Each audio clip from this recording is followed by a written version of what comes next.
नमस्कार। नमस्कार। परमपिता बाबा की जय। जय। हम लोग अभी पिछले 3 दिनों से चर्चा कर रहे थे मनुष्य की जो मौलिक वृत्तियां हैं उनके बारे में, और उन वृत्तियों को मुख्यतः 4 प्रकार दिए गए हैं। और वो जो वृत्तियां हैं उन्हें हम कह सकते हैं शूद्र, क्षत्रिय, विप्र, वैश्य। ये मनुष्य की मुख्य वृत्तियां हैं। वैसे तो ये चारों वृत्तियां मनुष्य में रहती हैं, ये चारों वृत्तियां मनुष्य के अंदर रहती हैं, लेकिन किसी एक वृत्ति का उसके ऊपर आधिपत्य होता है, उसमें प्रमुखता होती है। तो जिस वृत्ति की उसके अंदर ज्यादा प्रमुखता है उसको हम उस तरह का, उस श्रेणी का व्यक्ति कहेंगे। यहाँ पर हम फिर से एक बार सबको बोलना चाहेंगे, हम यहाँ जाति व्यवस्था की बात नहीं कर रहे हैं। जो आज की जाति व्यवस्था चल रही है उसकी हम बात नहीं कर रहे हैं। हम बात कर रहे हैं एक मानव समाज के बारे में। वो मानव समाज यहाँ का हो, अमेरिका का हो, यूरोप हो, कहीं का भी हो, लेकिन इन वृत्तियों के लोग हर जगह पाए जाते हैं।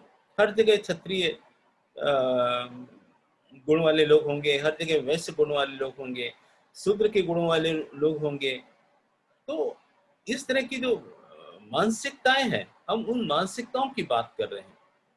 और समाज के विकास के क्रम में इस तरह की जो मानसिकताएं हैं उन्होंने सामाजिक जीवन पर क्या प्रभाव डाला, उसके ऊपर हमने चर्चा की। हमको यह समझना जरूरी होगा ये चर्चा हम क्यों कर रहे हैं।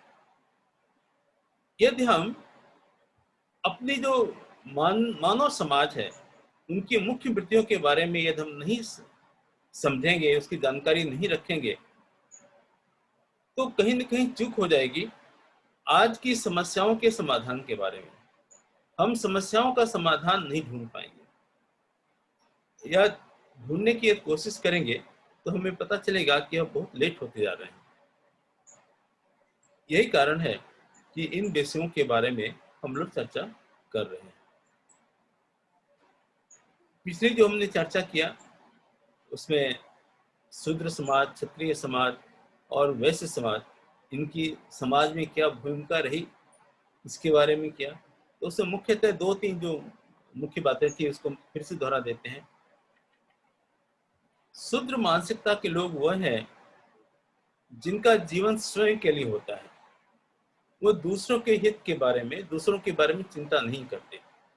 उनका अपना पेट भर गया तो उनके लिए सब कुछ हो गया, यदि उनको पेट नहीं भरा तो सब कुछ उनके लिए प्रॉब्लम है, और वो फिर छीना झपटी जो भी कुछ करना है वो करेंगे। ऐसे मानसिकता के लोग कभी समाज को नहीं बनाते। इनके इनके दो, क्योंकि ये एकाकी जीवन पसंद करते हैं, अपने लिए जीते हैं, अधिक से अधिक अपने परिवार के लिए जीते हैं। कभी ये नहीं सोचते कि समाज, जो इतना बड़ा समाज है, जो मानव समूह है, उसके संबंध में उनके अंदर कोई विवेचना नहीं होती। उसके कई कारण हैं। बौद्धिक स्तर का कम होना, क्योंकि इन बातों को सोचने के लिए बौद्धिक स्तर का होना बहुत आवश्यक है। प्लस साहस का नहीं होना, मन के मनोबल नहीं होना। तो ये जो मनोबल नहीं होगा, साहस नहीं होगा, तो मनुष्य निर्बल होकर के जीवन व्यतीत करेगा, कभी भी आगे नहीं बढ़ेगा। दूसरे लोग थे, हमने कहा क्षत्रिय समाज के बारे में। तो क्षत्रिय समाज के लोग वह हैं जो जितनी भी भोग वस्तुएं हैं प्रकृति के द्वारा प्रदत्त, उस पर अपना नियंत्रण चाहते हैं। और नियंत्रण चाहते हैं अपनी शक्ति के वजह से, अपने बल के कारण। और उस शक्ति और बल के प्रयोग में वो शूद्रों का भी प्रयोग करते हैं। और क्षत्रिय में ही सबसे पहले समाज का गठन होता है। तीसरे जो विप्र लोग हैं, विप्र लोग भी जो प्रकृति में जो भी प्रदत्त वस्तुएं हैं उसके भोग की लालसा वो भी रखते हैं। वो अपनी बुद्धि के द्वारा क्षत्रिय को और शूद्र दोनों को अपने वश में कर लेते हैं और एक तरह से कहा जाए तो उनका शोषण होता है। और ये जो विप्र लोग हैं अपने स्वार्थ हेतु समाज की संरचना करते हैं। और ये जो विप्र हैं, इनको हमने जो कहा था, विप्र में भी दो कैटेगरी के लोग हैं। ये निकृष्ट विप्र लोग होंगे जो ऐसा करते हैं। वहां पर भी हालांकि वो समाज के लिए बातें करते हैं, लेकिन उसका उद्देश्य स्वार्थ सिद्धि होता है। अपने लिए, अपने भोग विलास के लिए ही वो सारे काम करते हैं, अपना प्रवृत्ति के लिए काम करते हैं। हालांकि अपने प्रवृत्ति के लिए वो जो संग्राम करते हैं, जो संग्राम क्षत्रिय का है वह है उसके बाहुबल का, उसके मन की ताकत का, साहस का।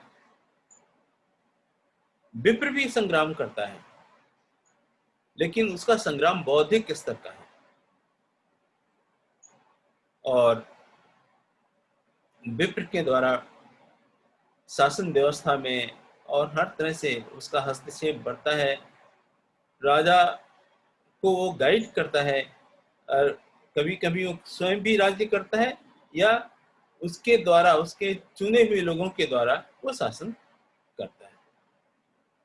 यहाँ पर जो विप्र के अंदर जो भोग विलास पाने की, जो जड़ वस्तुओं के पाने की जो प्रवृत्ति है, वो कुछ इस प्रकार की होती है कि वो ये नहीं चाहता कि कोई जाने कि उसके वजह से किसी ने कुछ, उसने किसी से कुछ ले लिया।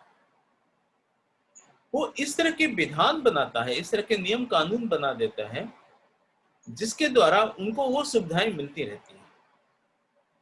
यही कारण है कि उसका मान सम्मान भी होता है। वो खुद काम नहीं कर रहा, अपनी बुद्धि का इस्तेमाल केवल करता है, लेकिन इस तरह के नियम कानून और सब बना दिए जाते हैं जिससे कि लोग खुशी होकर के उसका मान सम्मान भी करते हैं और उनको उस सारी भोग की वस्तुएं भी मिलती हैं।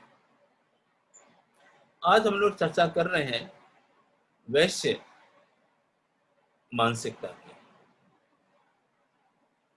हाँ, हमने ये भी कहा था कि जो शूद्र हैं वो केवल वर्तमान के बारे में सोचते हैं, उनको भूत और भविष्य से ज्यादा सोचने की जरूरत नहीं पड़ती। जो क्षत्रिय है वो सोचता है भूत के बारे में और वर्तमान के बारे में।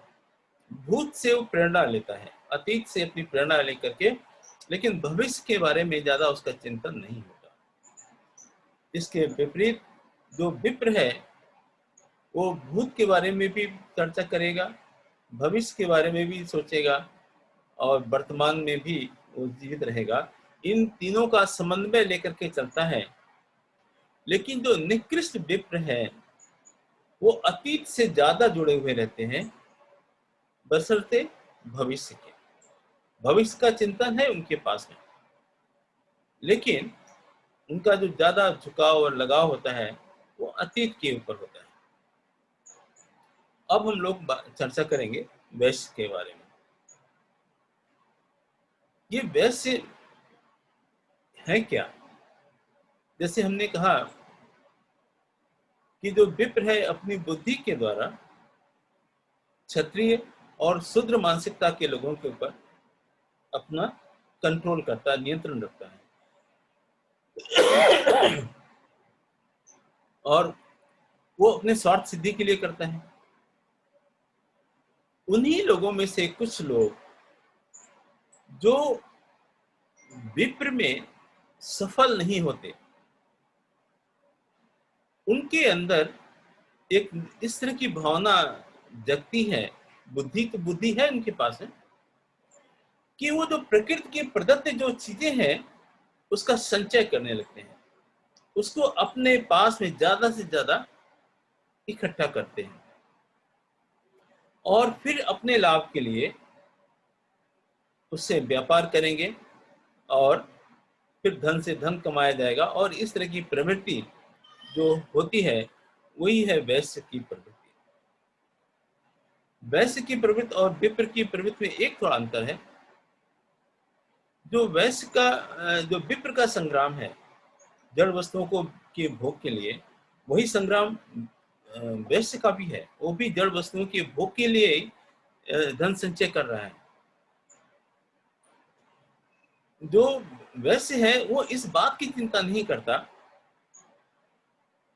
कि मुझे जो भोग की वस्तु चाहिए वो उसे प्रत्यक्ष रूप में ले लेगा, सामने से लेगा। विप्र उसको कूटनीति की तरफ से अपने बुद्धि का इस्तेमाल करके, कुटिलता का इस्तेमाल करके उन भोग विलास की वस्तुओं को लेता है। विप्र और वैश्य ये दोनों लोग अपने आप में कुछ करते नहीं, केवल अपनी बुद्धि का इस्तेमाल करते हैं और कुछ नहीं कर रहे लोग। इस तरह की जो मानसिकता है धीरे धीरे ये जो संचय है, जो जड़ वस्तुओं का संचय, फिर उसका जो व्यापार है, वो इतना आगे बढ़ जाता है कि उन संचित धन से, उन संचित वस्तुओं से वो दूसरों के ऊपर अपना आधिपत्य जमा लेता है और जमाने की कोशिश करता है। ये चीजें 1-2 वर्ष में नहीं होती, ये कालांतर में 100-200 वर्ष लगते हैं, इन सब ये हजारों वर्ष लग जाते हैं इस व्यवस्था को आने में। तो आजकल जो हमारी वर्तमान व्यवस्था है ये वैश्य व्यवस्था चल रही है। सामान्यतः विश्व में हर जगह पर वैश्य की की अधीनता में लोग, पूरे हर लोग काम कर रहे हैं। तो जैसे विप्र इस्तेमाल कर रहा था क्षत्रिय के साहस के लिए, साहस का, बल का, शूद्रों के परिश्रम का, वैश्य इसी तरह से शूद्रों के परिश्रम को, क्षत्रियों के साहस को, बल को और विप्र की बुद्धि को, इन तीनों का उपभोग अपने इस मनोवृत्ति, जो संचित करने की मनोवृत्ति है, अधिक से अधिक धन कमाने की जो मनोवृत्ति है, उसके लिए इन तीनों का प्रयोग करता है। और इन तीनों का जो प्रयोग है ये समाज में एक नई व्यवस्था लेकर के आती है। इससे जो क्षत्रिय व्यवस्था थी, हमने देखा वहां पर सामान्यतः केवल शक्ति का प्रयोग था। वो अपना आधिपत्य जमाने के लिए खुद भी किसी का रक्त लेगा या अपना रक्त देगा, चाहे उसकी लाइफ 10 साल हो, 5 साल हो, उसको ज्यादा जीने की इच्छा नहीं है। लेकिन हाँ, उसके अंदर वो अहंकार है कि अपने मान सम्मान के लिए वो लड़ेगा। लेकिन उसका मान सम्मान विप्र के बुद्धि के आगे झुक जाता है। विप्र को वो बड़ा मानने लगता है और शूद्र पहले से ही उसने क्षत्रिय को भी बड़ा माना। क्षत्रिय उसको कंट्रोल करते हैं, तो विप्र का आधिपत्य होता है। इसी तरह से जो वैश्य है वो इन तीनों का के स्वामी बन जाते हैं। ये सारी संरचना जो तैयार होती है समाज की, वो वैश्यों के इर्द गिर्द ही होती है। शासन चाहे किसी का भी हो, तो ये जो आजकल की पूंजीवादी व्यवस्था जिसको हम कहते हैं, जहां पर कुछ लोगों के हाथ में अधिक से अधिक संपत्ति का आ जाना जो हो रहा है, ये वैश्य युग की, या वैश्य युग हम उसको कह सकते हैं, वैश्यों का आधिपत्य है। और ये इनकी जो संरचना है वो बहुत ही और सूक्ष्म होती है, इनके जाल बड़े सूक्ष्म होते हैं। उनमें से कुछ लोग जो थोड़े विवेकशील होते हैं, वैसे में भी थोड़े विवेकशील लोग जो होंगे, वो थोड़ा दान पुण्य ये सब करके कहीं पे जरूरत पड़ने पर थोड़ा बहुत पैसे दे दिया, जो कमाया हुआ जो संचित उसी में से धर्मशाला बनवा दिया, मंदिर बनवा दिया, कुछ न कुछ ऐसे काम कर दिए, इसके द्वारा अपनी साख बनाकर रखते हैं। अब इन लोगों की जो साख है, अब ये भी अपने आप को, अपने धन संचय को केवल अपने परिवार तक सीमित रखने के लिए ये भी वही व्यवस्था अपनाते हैं कि हमारा बेटा हमारा उत्तराधिकारी होगा, उसका बेटा उसका उत्तराधिकारी होगा। ये भावना, जिससे कि धन जो है परिवार से बाहर ना जाए, तो उसकी पूरी व्यवस्था वो कर लेते हैं। यही व्यवस्था क्षत्रियों ने की, यही व्यवस्था विप्रों ने की, और वही व्यवस्था वैश्य भी यही करते हैं।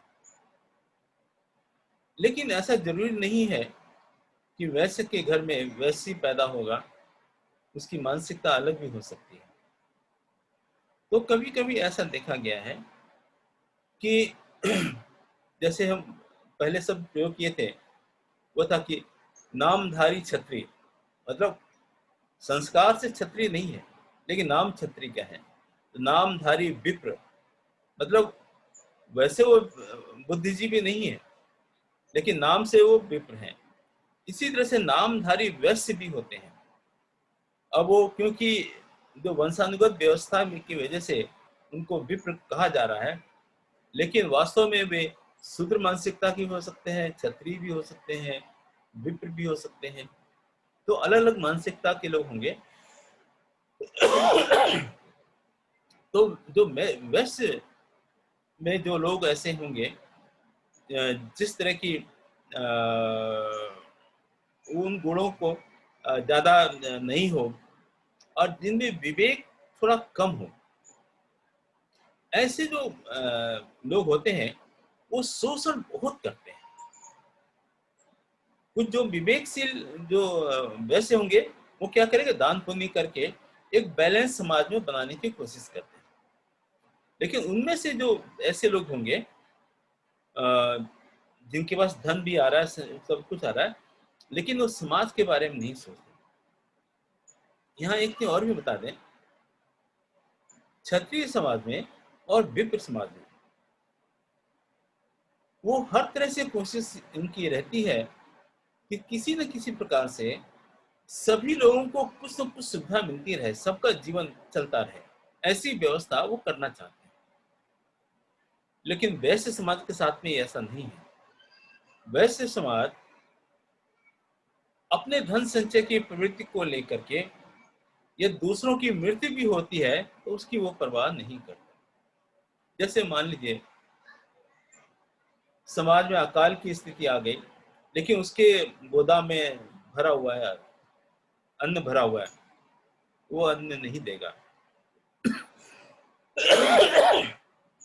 अन्न देगा तो उसके ऊंची कीमत के बाद ही देगा। भले ही समाज में लोग दुर्भिक्ष के शिकार हो रहे हो, माल न्यूट्रिशन के शिकार हो रहे हो, खाने पीने को नहीं मिल रहा हो, उनकी मृत्यु हो रही हो, उसको उससे कोई मतलब नहीं है। तो इस तरह के जब वैश्य लोग की संख्या, ऐसे लोगों समाज में ऐसे लोगों की संख्या ज्यादा बढ़ जाती है, उस समय जो शूद्र समाज है, जो क्षत्रिय समाज है जो शूद्र के रूप में काम कर रहा है, जो विप्र समाज है जो शूद्र के रूप में काम कर रहा है, क्योंकि इन तीनों के ऊपर आधिपत्य किसका हो गया, वैश्य का हो गया, और वैश्य से ही उनका जीवन चलेगा, वैश्य इनको खरीद लेता है। तो इन लोगों के अंदर जब इस तरह की व्यवस्था आती है जहां पर कि वैश्य समाज निरंकुश होकर के अपने धन संचय की प्रवृत्ति में जुटा हुआ है बिना समाज की चिंता किए हुए, उसी समय विप्लव की संभावना बढ़ती है। उस समय जो क्षत्रिय लोग जो शूद्र में है, जो विप्रोचित शूद्र है, जो शूद्रों में है लेकिन विप्रोचित उनके अंदर विचारधारा है,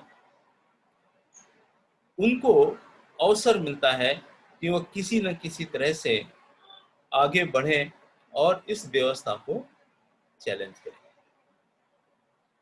ये जो चैलेंज करने की व्यवस्था है, ये धीरे धीरे क्या होगा, आक्रोश, विद्रोह बढ़ जाएगा और उसके वजह से एक क्रांति होगी। और ये एक स्वाभाविक क्रांति है। जिस तरह से शूद्रों के ऊपर आधिपत्य क्षत्रिय का हो गया, क्षत्रियों के और शूद्रों के ऊपर आधिपत्य विप्र का हुआ, और शूद्र, क्षत्रिय और विप्रों के ऊपर आधिपत्य वैश्यों का हो गया, तो ये समाज की एक जो हमारा जो मन है, मनुष्य का जो मन है, इसकी ये स्वाभाविक प्रक्रिया है, ऐसा होना ही होना है। और समाज इसी क्रम में आगे चलता रहता है। तो अभी समय पे बाद में कम रहेगा, तो अभी कोई और लोग जुड़े नहीं है, तो लोकेश जी कोई प्रश्न है तो हम लोग प्रश्न कर लेते हैं।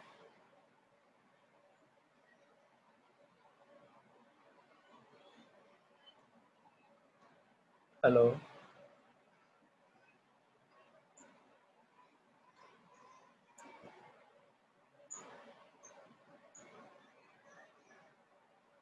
हेलो,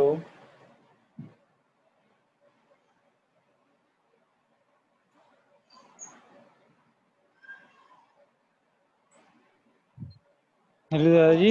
हाँ हाँ लोकेश, दादाजी, हाँ हाँ आवाज आ रही है? हाँ हाँ, आ रही है, आवाज आ रही है। तो मोटा मोटी यही था।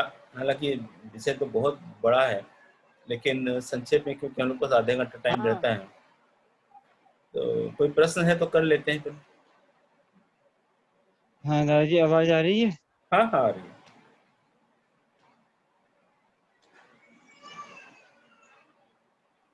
हाँ, आपकी आवाज नहीं आ रही दादाजी। मैं 1 मिनट बात करता हूँ अभी। हेलो, हेलो, हेलो,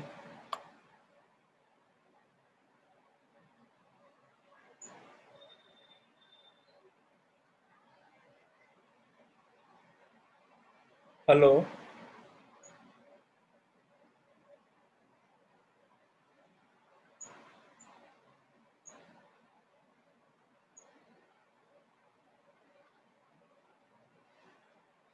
वैश्य समाज में एक और चीज होती है, क्योंकि जब मनुष्य के पास में असीमित धन आने लगता है, तो वो दुष्चरित्र भी हो जाता है और उसकी वजह से नारी का सम्मान समाज में गिर जाता है। वो नारी को भोग विलास की वस्तु के रूप में ही देखना शुरू कर देते हैं। तो ये तो नारी के प्रति उनकी भावना होती है। दूसरा, अपराध बढ़ जाता है।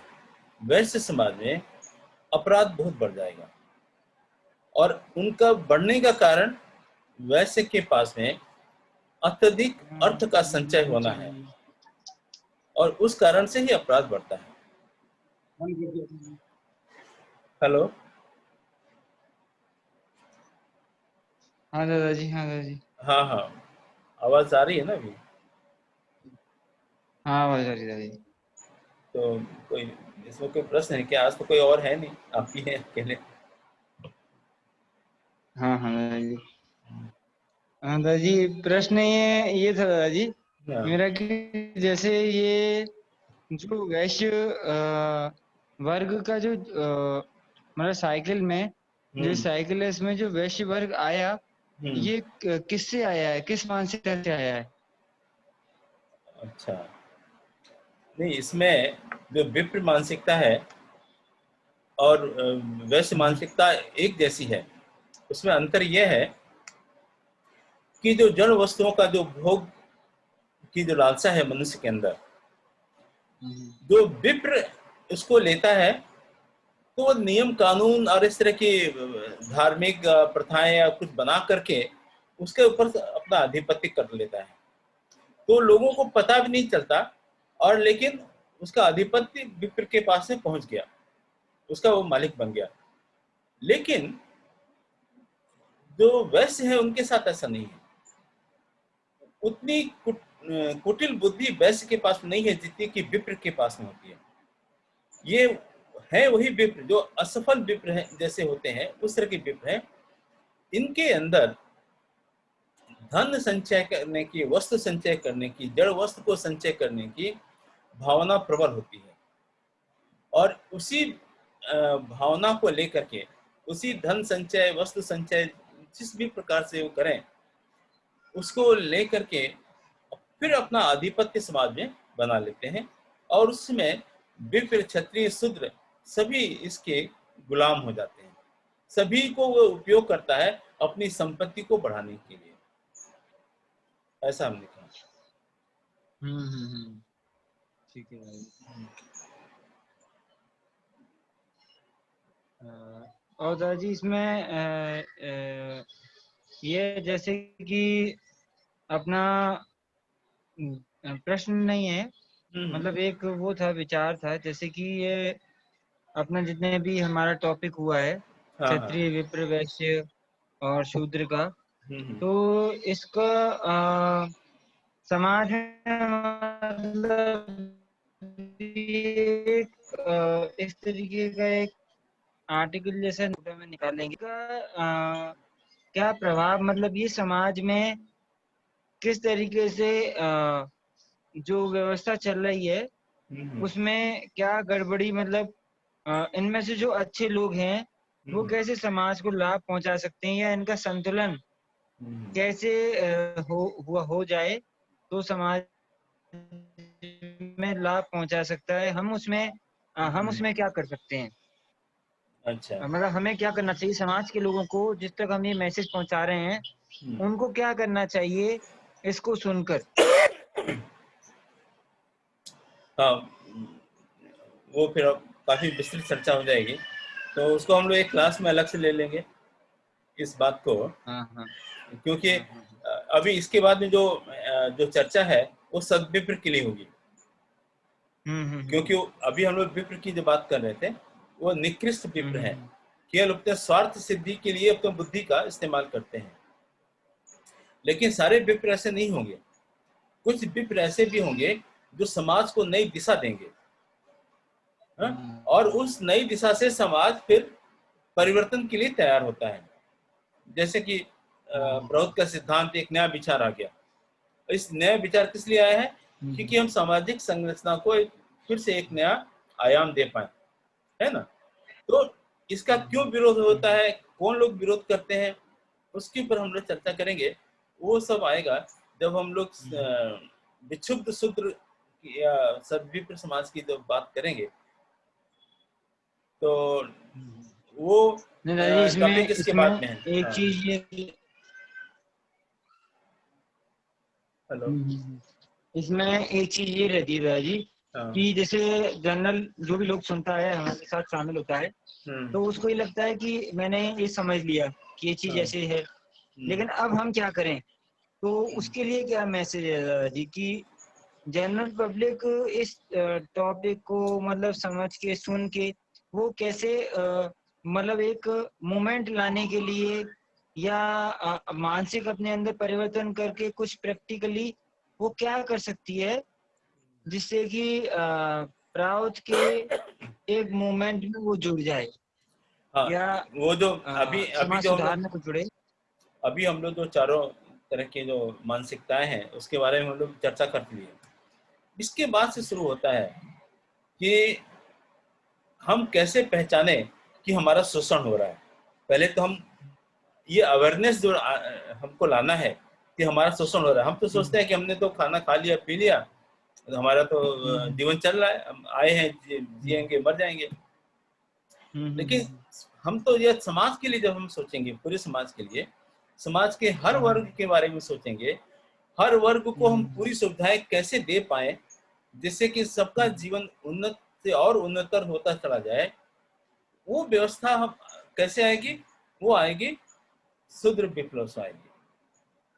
और वो इसके बाद का जो क्लास होगा उसमें इन बातों के बारे में चर्चा होगी।